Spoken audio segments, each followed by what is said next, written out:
That real shit, that real shit, that real shit, that real shit, that real Yes, shit, that real shit, that real shit, that real shit, that real shit, that real shit, that real shit, sports talk. That real shit, that real shit, that real shit, that real shit, that real yes, shit, that real shit, that real shit, that real shit, that real shit, that real shit, that real shit, sports talk.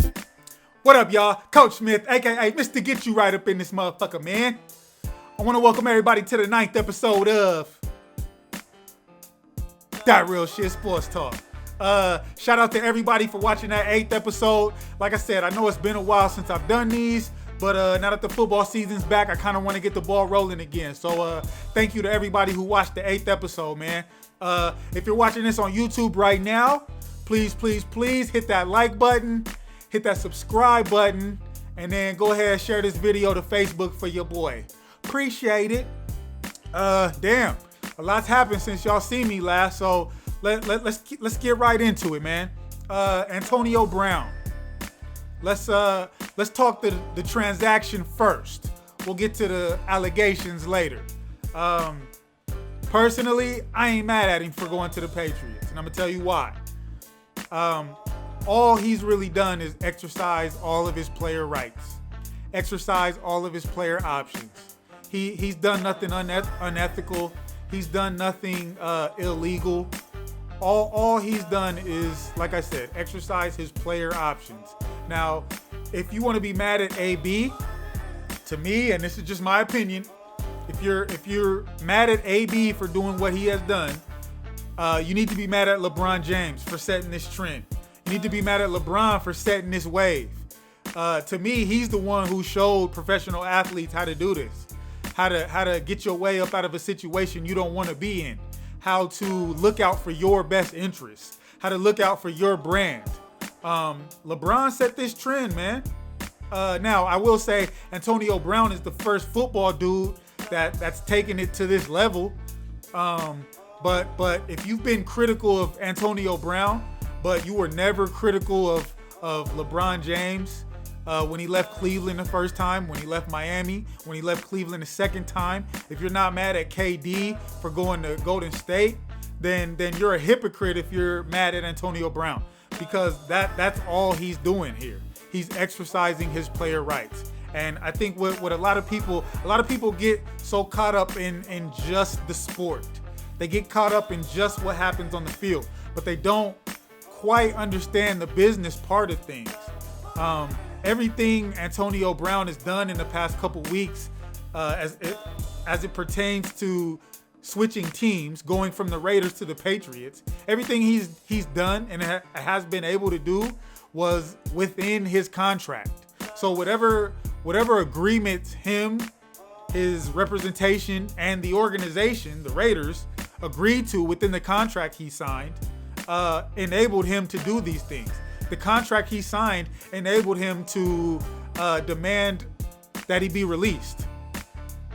Like, you can't just brew that up out of the blue. If your contract doesn't say you can demand a release, you can't demand a release. So it makes me bring up the point the mainstream media are continually gonna make Antonio Brown look like the bad guy, but I haven't heard anybody criticize the Raiders yet.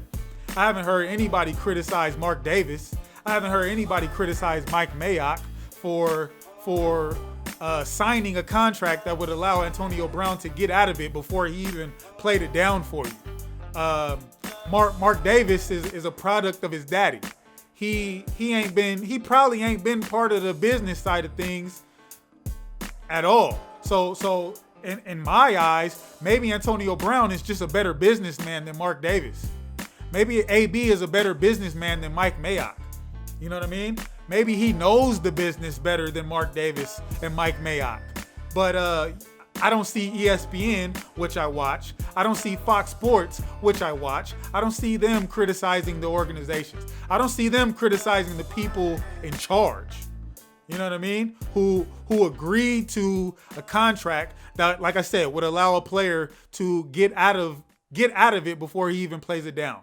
To me, he's been called mentally unstable, but it's a damn smart move to me. So you can criticize him all he wants, but all he's done is exercise his player rights, exercise his player options. Now, and people, I've already heard a few people compare him going to the Patriots to Kevin Durant going to the Warriors. I still think KD going to the Warriors was the weeniest sport move in sports history. But I don't think AB going to the Patriots is the same. I think if anything, he's going to prolong him and Tom Brady's career. And if you're a wide receiver, why would you not want to go play with Tom Brady and the best team in the league? It just don't make no sense to me, the criticism. It does. No, I take that back. It does make sense why people are criticizing him, because they don't like to see players exercise power. They don't like to see players exercise their worth, their true value. So when and if that happens, the media shine these guys in a negative light. Now, that brings me to the allegations. I read the court document that Antonio Brown's lawyer released yesterday.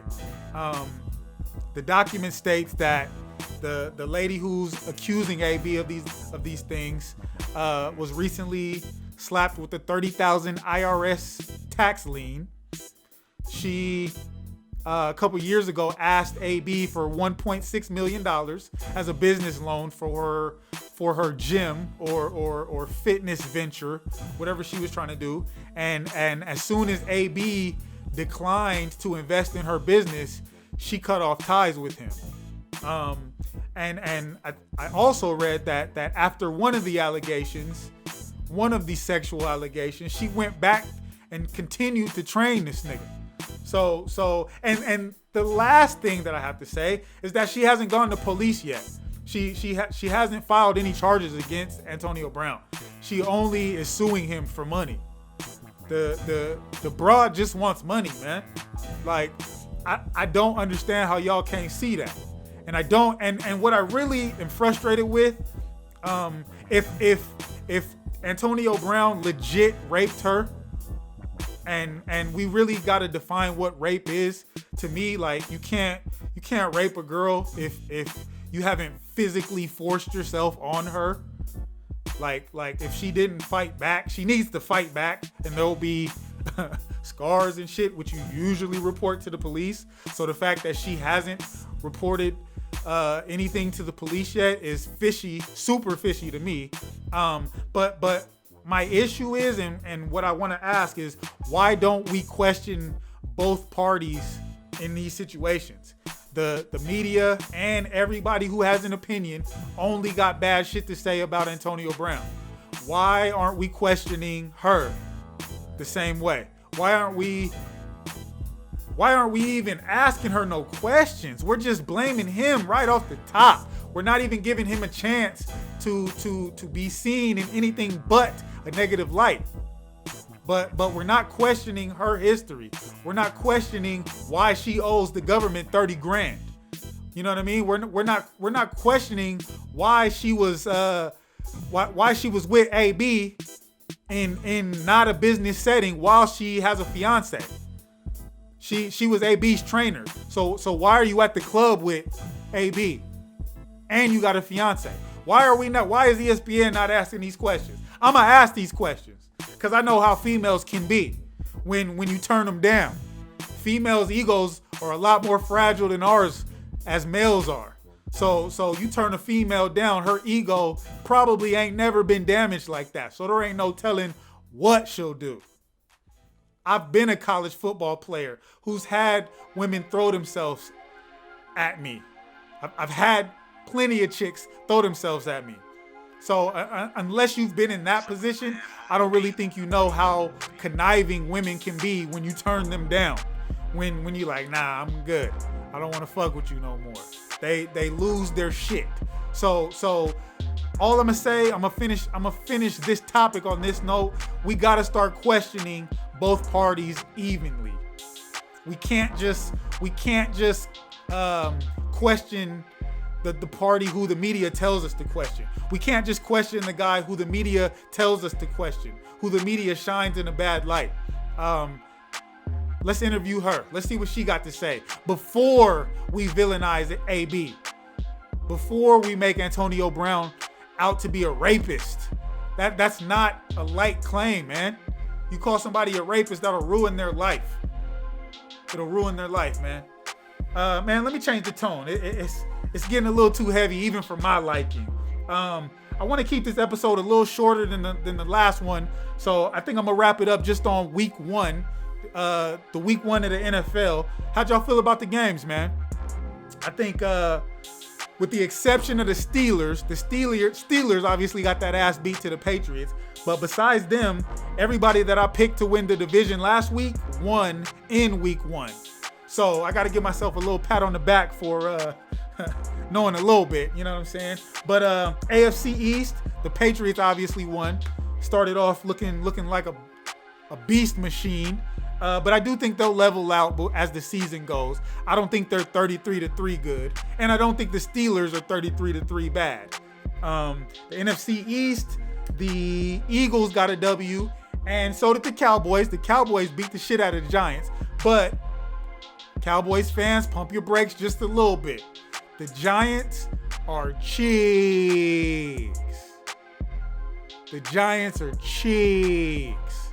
So the Giants made Dak look like the front runner for the MVP. And I'm just going to say it. He ain't as good as he looked Sunday. So moving on.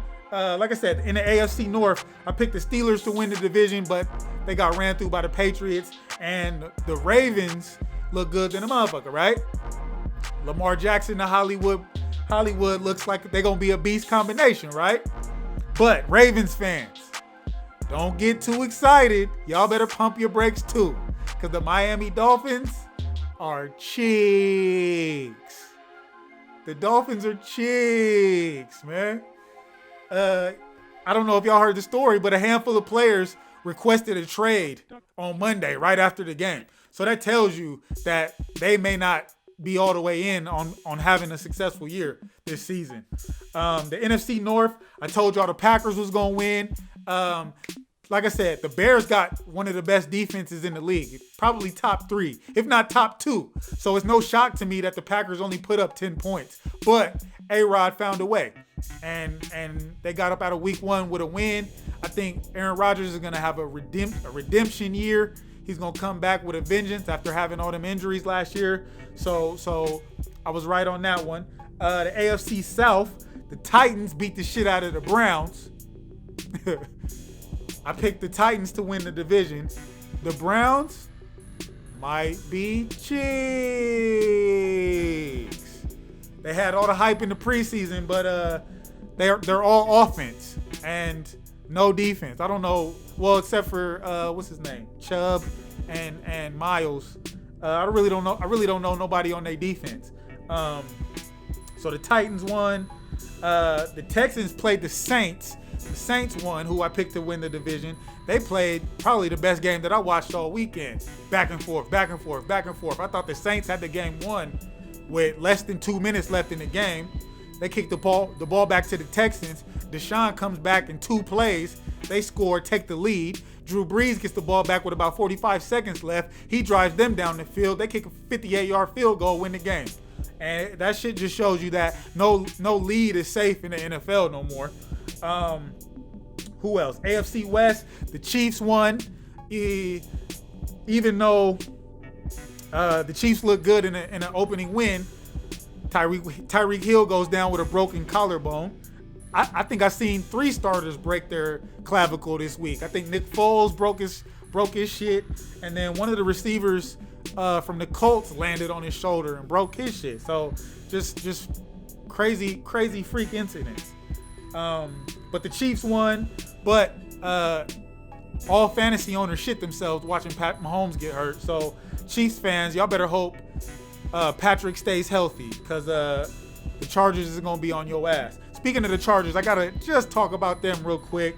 In classic Charger fashion, they almost gave up cheeks in the 4th quarter. Couldn't get off the field on 3rd down. Couldn't protect Phillip Rivers in the 4th quarter. But they managed to get a W. And I will say, Austin Eckler looks nice, man. He looks nice. I don't remember the backup's name, but the Chargers offense did not miss a beat. So you just got to ask. Melvin Gordon who? for real. If Eckler stays healthy, good luck, Melvin. And then to finish off in the NFC West, the Rams won. I said it last year. I think the Rams would have beat the Patriots if Cooper Kupp was healthy. I think Cooper Kupp is a huge difference maker in the Rams offense. And as long as Todd Gurley can stay healthy, man, the Rams look unstoppable on offense. They got a young defense that flies around, and if that offense can stay healthy, they're gonna be able to score with everybody. So the question will be, can you score with the Rams? That'll be the question moving forward. So in a nutshell, man, great weekend of football. I'm excited for week 2. I think next episode I'm gonna get into a little bit more of the college games. I'm real disappointed with my Huskies for fucking losing in that rain out game. So we gonna get into college football a little bit more. So I'm gonna wrap this episode up on that note, man. Like I said, if you enjoyed the episode, man, hit that like button, hit the subscribe button for me, and then go ahead and share this video link for me, man. I appreciate everybody for watching, man. That Real Shit Sports Talk, man. I'll check y'all out next time.